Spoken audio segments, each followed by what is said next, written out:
BM'nin Avaza Forumu kapsamında Sivil Toplum Forumu düzenleniyor. Avaza Milli Turizm Bölgesi'nde BM'nin denize kıyısı olmayan gelişmekte olan ülkelerle ilgili 3. toplantısı kapsamında Sivil Toplum Forumu da düzenleniyor.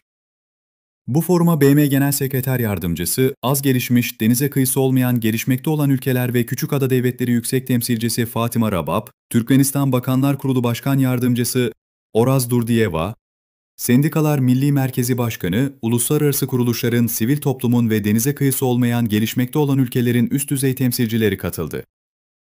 Forumun temel amaçları, bilimsel toplumu, sivil toplumu, özel sektörü ve hükümetleri ilgilendiren önemli alanları belirlemek, işbirliğini geliştirmek, geleceğe yol açmak için açık bir platform oluşturmak, denize kıyısı olmayan ülkelerde sürdürülebilir kalkınmayı sağlayan işbirlikleri kurmak, stratejiler geliştirmek, bu ülkelerin karşılaştığı zorluklara yenilikçi çözümler bulmak ve bu alanda öncü tecrübeleri benimsemektir.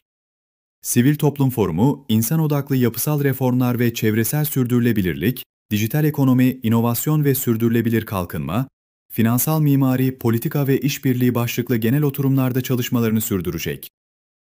Yerel kurumlardan uluslararası kuruluşlara kadar sivil toplum aktörleri, ulusal stratejilerin hazırlanması ve uygulanmasında önemli roller üstlenmektedir.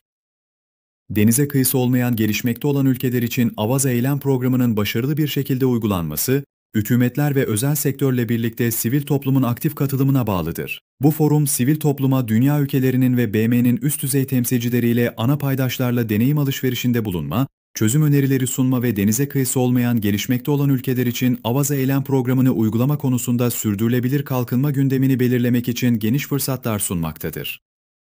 Dünyanın önde gelen medya kuruluşlarının yanı sıra, Atavatan Medya Grubu da bu foruma katılıyor.